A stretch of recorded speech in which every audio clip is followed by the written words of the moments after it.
Can your school years really shape your life long after the final bell? In this episode of Catholic Education Matters, we explore new research uncovering the lifelong impact of Catholic schooling on employment, wellbeing, and community contribution. Host Kate Fogarty is joined by Bruce Phillips from the Victorian Catholic Education Authority and lead researcher and longtime public policy analyst Andrew Wade to unpack the findings from a newly released study on the long-term benefits of Catholic schooling. Using data from the nationally respected HILDA survey, the research reveals that attending a Catholic school can have a positive impact on employment outcomes, general health, life satisfaction, and community engagement, even decades after graduation. In this episode, we explore how the HILDA data reveals differences between Catholic, government, and independent school graduates, why Catholic school graduates are more likely to be employed, earn higher wages, and work in sectors that serve the public, the surprising links between Catholic education, life satisfaction, and long-term well-being, and what these findings mean for families, educators, and communities across Australia. Whether you're a parent, educator, policymaker, or simply curious about the long-term impact of education, this episode offers fresh insight and a deeper understanding of how schooling shapes lives beyond the classroom.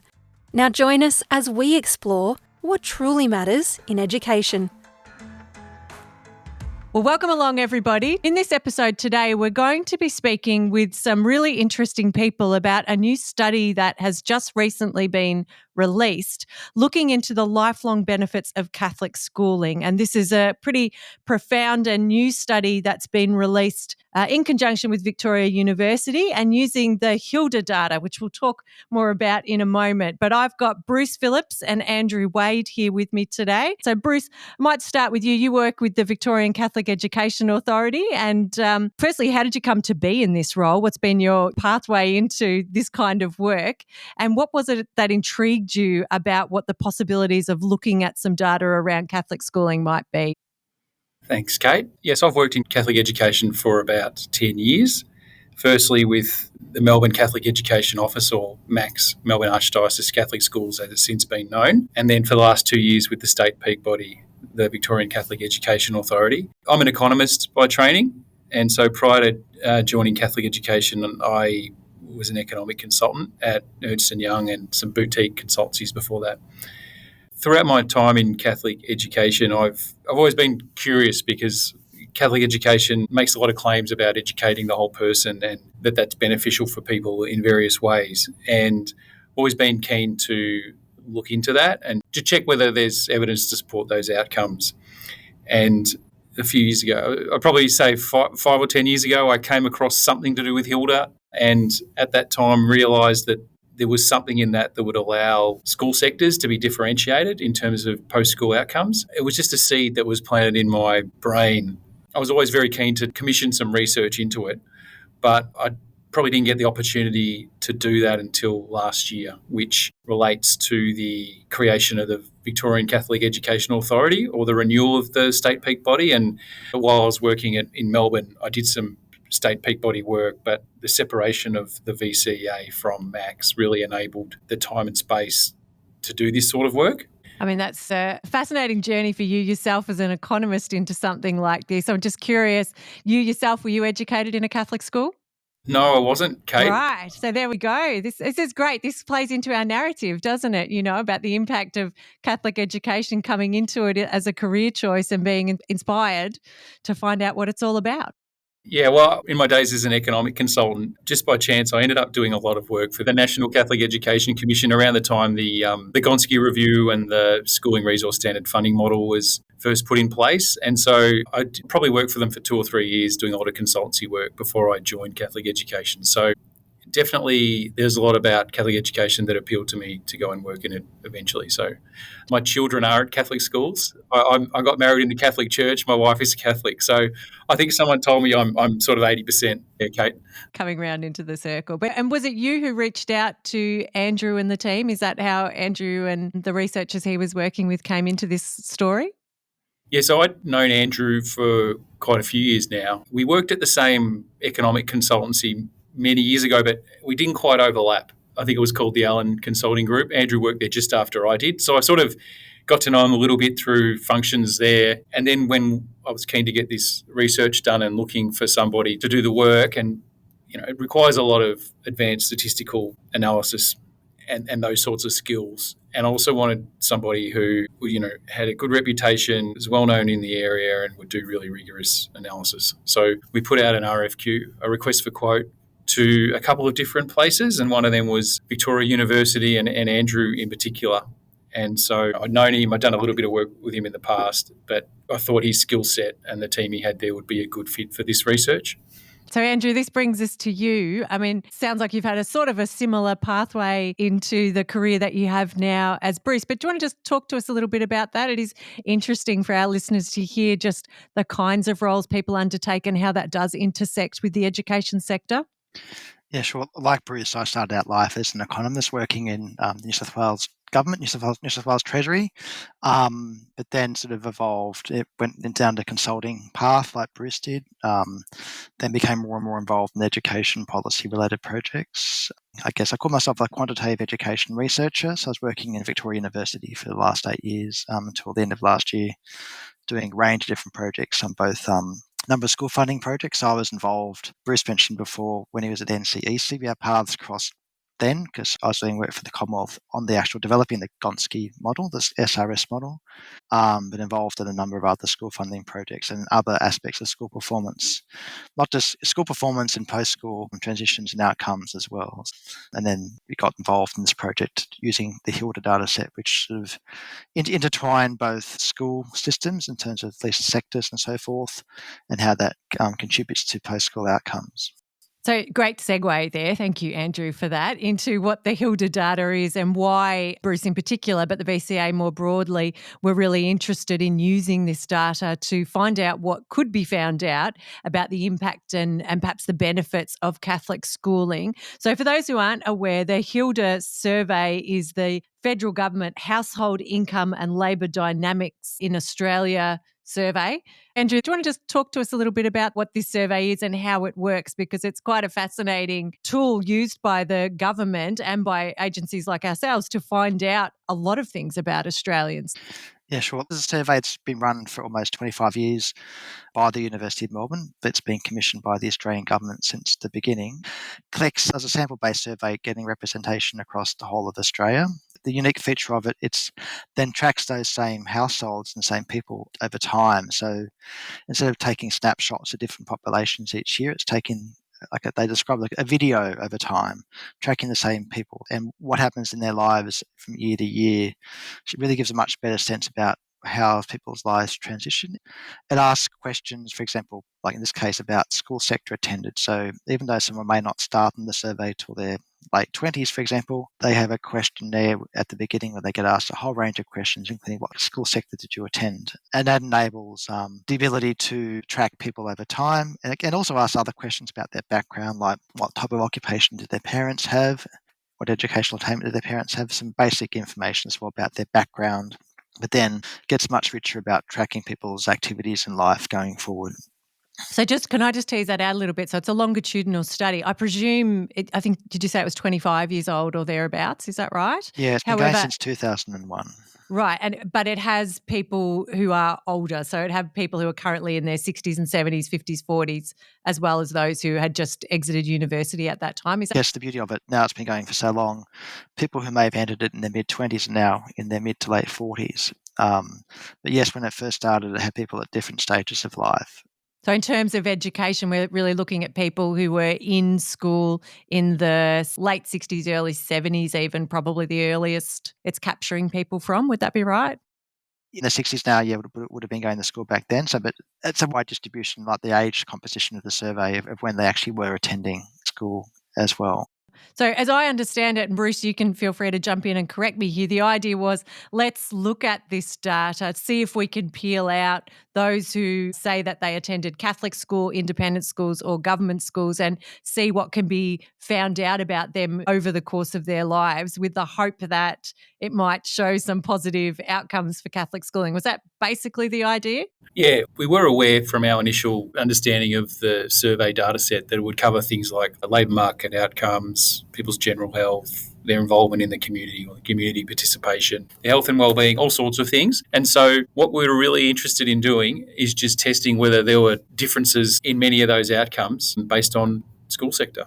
The underlying frustration, Kate, was that you only ever see school performance reported as NAPLAN and VCE study scores. And we all know that schools, especially Catholic schools, are about much more than that. So it was really trying to explore what other outcomes can you be looking at by school sector, and particularly the outcomes that move away from just pure academic performance into all these other things that matter in people's lives. Thank you. And so, Andrew, can you talk to us a little bit about then the methodology that you used? We'll come to the outcomes in a moment and some of the exciting things that were found and some of the information sort of extraneous to what was originally being looked at that was found. But I mean, I imagine it's an enormous data set. What were your priorities in getting into the data? Well, Bruce he'd already identified a number of areas he wanted us to focus in on, wellbeing, community participation and labour market activities. So that was our starting point. And then from that, we were able to identify a range of variables that are collected as part of the survey, which are within those areas. And these included things like labour force status, mental health, alcohol consumption, satisfaction with community, volunteering activities, so a whole range of different variables. So what we did was, first of all, identified a large list of variables to look at, and we did a discussion with Bruce and his colleagues to then narrow down which ones we're going to look at. And the initial looking at was just comparing, in effect, the averages. How did they compare on average on the basis of school sector attended? So if there are particular measures looking at averages where there wasn't much difference at all between Catholic, independent and government, particularly between Catholic and government, most likely we chose not to continue pursuing them. But if there was promising results whereby there was a significantly different result between Catholic and government, then we moved to the next stage in the analysis, whereby we applied a much more sophisticated modelling approach to see, once you compare or control for differences on the basis of background of students or when they attended school and so forth, because we may well identify there being significant differences between Catholic and government in that first sort of looking at the averages. But if, for example, we know this isn't true, but just for argument's sake, that the parents of Catholic school students all had master's degrees and those who went to government schools didn't, arguably a big factor is not so much the school environment, rather the home environment that's contributing to those factors. That we're able to control for those differences between in their backgrounds to sort of then make a more like-for-like comparison and identifying the particular contribution of Catholic schooling relative to both government schooling and independent schooling as well. Kate, I think the crux of the adjustments is that we just wanted to try and isolate the school sector attended from other impacts, really. And that included, correct me if I'm wrong here, Andrew, but that included even whether the person was Catholic or not. Yeah, there's a control variable as well. Whether that, because arguably we did try to take into account factors that influence whether people attended a Catholic school or not in the first place as well, because a Catholic background, as you'd expect, is contributing to that. Yeah, so all these adjustments, and what we're really trying to do is look at difference of the same person just based on which school sector they attended. That's a very sophisticated set of adjustments, but just trying to achieve that analysis. Bruce, I'm curious. I mean, you come out of an economist background. Once you got into this, was it more or less challenging than you expected to peel down to that level of data? And were you surprised at any point, that the HILDA data was sitting there? Did you suddenly start getting excited around, this data's fun to play with? There's a lot here that we can find out about a lot of different things. Yeah, it's fascinating to see all the information that's collected. Absolutely fascinating. But as we went through the work, there are just so many choices that you have to make around the variables themselves where there's data. How do you look at them? Do you look at them as binary variables or continuous variables? And there's all sorts of choices you make there. There's choices around, one of the things that we were really keen to look at was whether people who had attended a Catholic school were more likely to work in jobs that directly benefited the community. I'm thinking there's a whole range of those jobs, things like politicians, public servants, teachers, doctors, judges. So we had to make some choices about what sectors they worked in and how to classify sectors as either, more of a direct benefit to the public than others. And we had to make choices around the model. So all sorts of choices that had to be made. So if there's one thing that sort of surprised me, it was just how much work you have to do to really be clear about what you want to look at and put it in sufficient detail that it can be modelled. There's a lot of back and forth between Andrew and his team and us to just go through this stuff. But it was always done with a view to what's a reasonable, defensible approach. And so we'd have a bit of back and forth with that, and we'd take Andrew's advice. And then if we thought that something could be challenged, we'd do that. Yeah, I can remember when you explained to the 4 directors last year, where I think you'd just started getting into the process and thinking about the possibilities of what the data might show was really exciting to us. So the directors of the 4 education authorities in the diocese, and in particular, as you said earlier, thinking for the first time about those things that we hope our graduates might come out with from Catholic education, given that we've spent 13 years invested in them as a whole person. So, of course, we want strong academic outcomes. That's a no-brainer. And we want people who are able to be confident and curious and interact with their life and their world and in their relationships with a real sense of who they are as a person. But above and beyond all of that, of course, we're hoping that those really strong gospel values and the teachings of Jesus and particularly the social justice impetus, the call to serve the other, the call to be aware of the common good and to fight for that and work for that and see that as a valuable contribution to society, that we have really instilled that in our young people. I can remember even in those early days, we were so hopeful that some of that might show up, and we're really fascinated that even there was a process and there was a set of data that might be able to point to some of that. And from what I understand in just talking to a few colleagues around the world, this is pretty unique data that we have available to us, and with the Australian Catholic education system being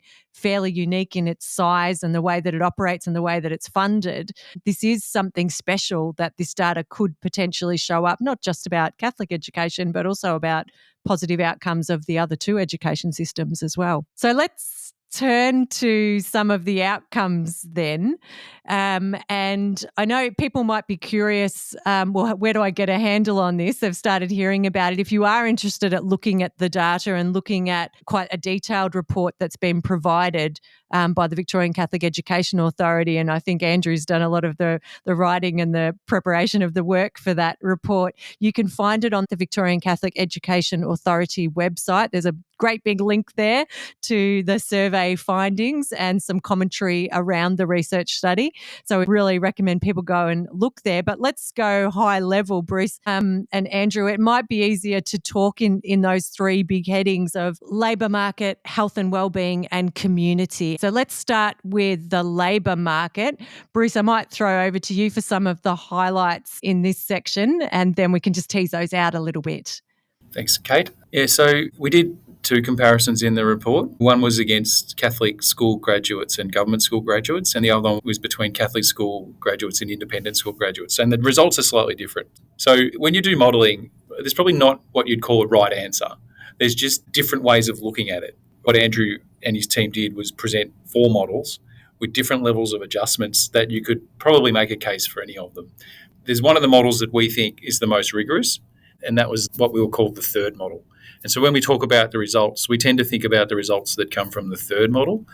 And so just returning back to the differences between Catholic school graduates from government schools, in terms of the labour market, the findings were that the graduates from Catholic schools were more likely to be employed, that they had higher hourly wages, and also that they were more likely to be working in an industry or sector that directly benefits the public. And so what we meant when we said an industry or a sector that directly benefits the public, it's industries like public administration, defence, public order and safety services, it's education, it's health, social services, and all those sorts of things. And the specific jobs in those can be anything. They can be, as I said before, things something like an MP, working in the public service. It can be a member of the Defence Force. It can be a teacher. It can be a doctor. It can be a surgeon. It can be a judge or a magistrate or a nurse. Any job in those industries. But there was a difference that Catholic school graduates were more likely to be in those industries. And so they're the main findings in terms of labour market, all very positive, we would say. And I think, listening as an educator, and I know having talked about some of this data with some of my peers and with the principals in our schools, it's just tremendously affirming to see this data come through. Firstly, that more likely to be employed. Of course, we want everybody to live life to the full, but to know in Catholic education that we are preparing these young people to grow into adults who are extremely versatile, extremely employable, extremely capable of finding their way through life and feeling like there are options available in terms of career choice or jobs available to them.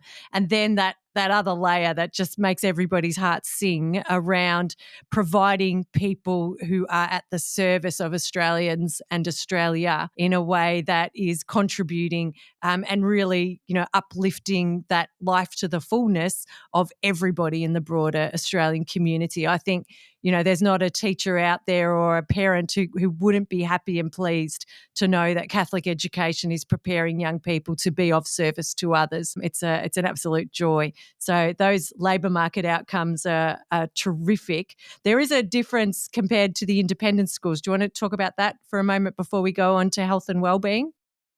Yeah, so the differences compared to independent schools were they were more likely to be employed if they'd attended a Catholic school, and similarly to the government schools also, more likely to be working in an industry or sector that directly benefits the public, which is some of those industries I mentioned before.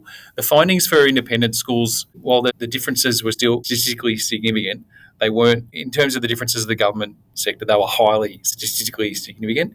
In terms of the independent sector, it was about 90%, which is still very high. So some of those differences also carried through to Catholic school graduates and independent school graduates. Yeah, that's terrific. And Andrew, was there anything that you picked up in that labour market space that you thought might be of interest or that really piqued your fancy or was a surprising finding to you in that space? Oh, it's particularly the fact that them being employed was actually the Catholic results were slightly higher than independent, as well as compared to government. For wages, the independent versus Catholic difference was not significant, but it was for government compared to government schools. But the fact that the actual being employed part was significantly different for Catholic was interesting. Like in the full report, we present the results both overall and also break down results by gender. And I guess when you break it down by gender, some of the results are a bit more mixed. And people can pick that up when they look in the online data. There is some back and forth there, isn't there, for males and females? Yeah, so the full report, it's about 80 pages, is on the VCEA website, which people will be able to download and read. So some of that more detailed results are in the report there as well. And we're not here to guess and speculate about why people who come out of Catholic schools are more employable or seem to be employment more, but it certainly is gratifying to know that we are producing young people who seem to be and have done for many generations, people who have a propensity to want to work and are able to find employment. I mean, as a researcher, and I guess we identified this in the report, that's an area, it would be an area for future work, and I guess would be understand what is it about Catholic education that is leading to these better outcomes, and I guess both to better understand it, but also potentially improve all school systems across Australia. And like in work overseas, they did the similar research, but then they also looked at information about some of the things happening in the school or the resources in the school or the level of training that the teachers had undertaken. And actually when those types of variables were controlled for as well, they were able to explain what the differences were. Yeah, that would be exciting. Okay, there you go. Next cab off the rank. We've got some more research to do. So thank you for that. That's looking at the labour market outcomes. Let's move on to the health and wellbeing outcomes. These ones just, again, such really exciting data to be available for our teachers who work really hard and anybody who sent their child to a Catholic school. Some terrific outcomes here. Bruce. Yeah, so in terms of the health and wellbeing outcomes, we looked at a number of outcomes. The two that were different between Catholic school graduates and government school graduates were in life satisfaction, so higher life satisfaction for Catholic school graduates, and also better general health. So they're both self-assessed by the survey respondents. So that's interesting, of course, very interesting. And probably what's even more interesting is the difference with the independent schools. There was also a difference in life satisfaction, higher life satisfaction for those who attended Catholic schools, and that was actually more statistically significant than the difference between Catholic and government schools, which I thought was fascinating given that some of the other differences are lesser between Catholic and independent versus Catholic and government. That one's actually bigger, life satisfaction. So I thought that was fascinating. Again, not here to speculate on how people judge themselves having a high life satisfaction, but the very fact that these people who've been surveyed over a long period of time are reporting feeling comfortable with their life. I'm sure they've still got gripes and frustrations like the rest of us, but overall have this sense that their life has been worthwhile and is worthwhile, and that however it's being lived is how they want to be living their life is another great outcome. I think it speaks, firstly, it's a little bit to disposition and what people understand satisfaction to be, but also to a confidence and an ability to be able to engage with the world in a way that brings satisfaction. So somewhere an interplay in there, but I'll look forward to you guys doing some more research in that space. Andrew, was there anything in the health and wellbeing section that jumped out to you? I think it was generally there was less differences between Catholic and independent for the range of health and wellbeing measures, but it was interesting that things like general health was somewhat high and life satisfaction. It's important to note, though, that whilst the Catholic results were statistically higher than government, and I'm going to get a bit pedantic now, but I guess the absolute values weren't that great in the scheme of things. So they had like an average score of 8 and 8.2, things like that, was how life satisfaction was measured. So, but the Catholic result was significantly higher, so that's worth noting. Bruce, was there anything else you wanted to add with health and wellbeing there? I think in many ways this is the most important one, isn't it? It's whatever people are doing in their lives, whatever choices they've made, whatever pathways they've taken, are they satisfied with their lives? I mean, it's in many ways the single most important bit here, isn't it? And there are differences. There were differences, and they're statistically significant, which is a real endorsement. And I think, as somebody who attended Catholic schools, you look around at your peers and you think, gee, I'm happy for them. I'm happy for the kids who came before me and went after me, that on the whole, there's a lot of people who've turned out pretty comfortable with their lives. And the other thing it makes me think about is just how many parents must feel like, gee, I made a good decision about my child's education. They look at them and they know their stories and they know what their kids have been through, and then see these kind of data sets and think, yeah, we gave them the best we could with the resources that we had, and look what happened. Isn't this fantastic? Turn to the community findings, and this one I think speaks really to the strong social justice curriculum that pervades a lot of our Catholic schools, both through the religious education curriculum, but is also woven through a number of the other curriculums, and also is something that is captured in the key days and celebrations that a lot of schools have. It seems to be having a deep-seated impact in young people and their lives that they carry forward. Bruce, do you want to just talk a little bit more about this? We tested differences in a whole range of variables relating to community participation and giving back to the community. And the one that there was a notable difference was in donating to charity. So, and that was comparing Catholic school graduates to government school graduates. So, Catholic school graduates were more likely to report that they regularly donated to charity. But there weren't any differences with the independent sector on that one. I think this brings a lot of great comfort to all of those teachers who put so much into things like Project Compassion for Caritas Australia and the local Vinnies and, all these extra activities that are above and beyond the curriculum that teachers and students, give hours and hours of time and energy to after hours to make sure that the sense of how we are connected to our community, and especially to the most vulnerable, both here and overseas, matters, that really seems to be paying off. That's one thing I would take heart from this survey, that it does matter that we place a lot of emphasis on the common good and on solidarity and subsidiarity and thinking about those social teachings that really propel somebody to want to be involved in helping the other. So really gratifying for a lot of teachers to see this one. Kate, can I ask Andrew a question at this stage? Go for it.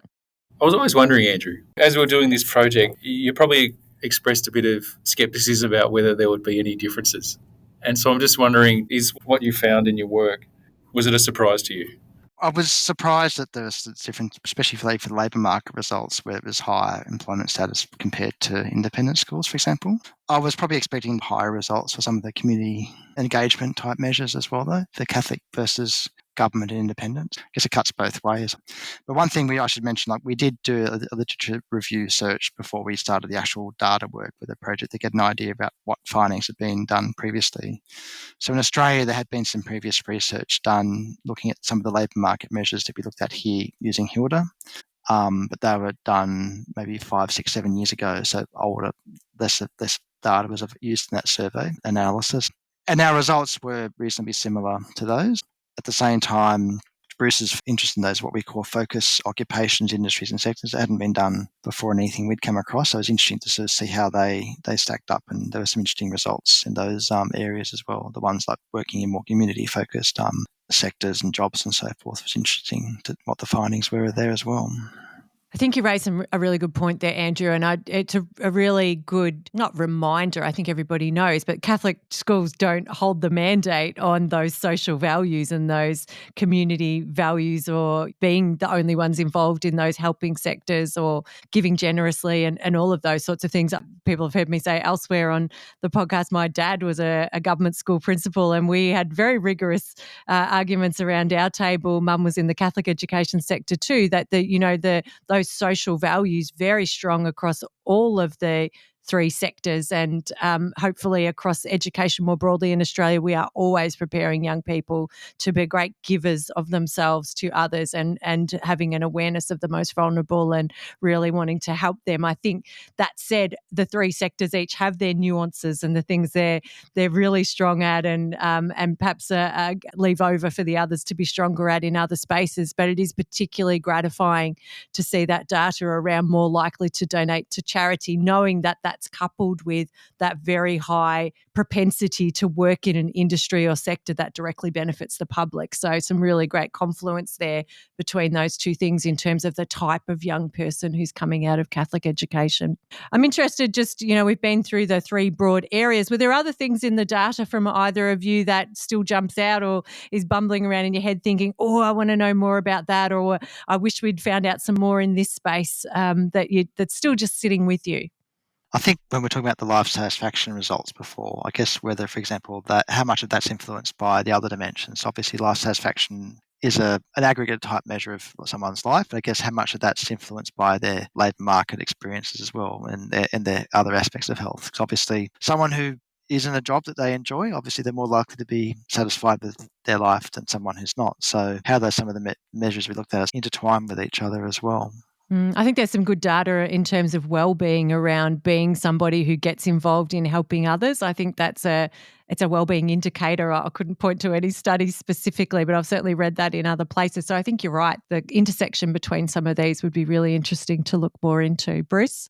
Oh, there's some interesting results around gender that I think would be fascinating to dive deeper into those a bit more, try and understand what might explain some of the differences that by school sector, by gender as well. So that might be something that we look at in future as well.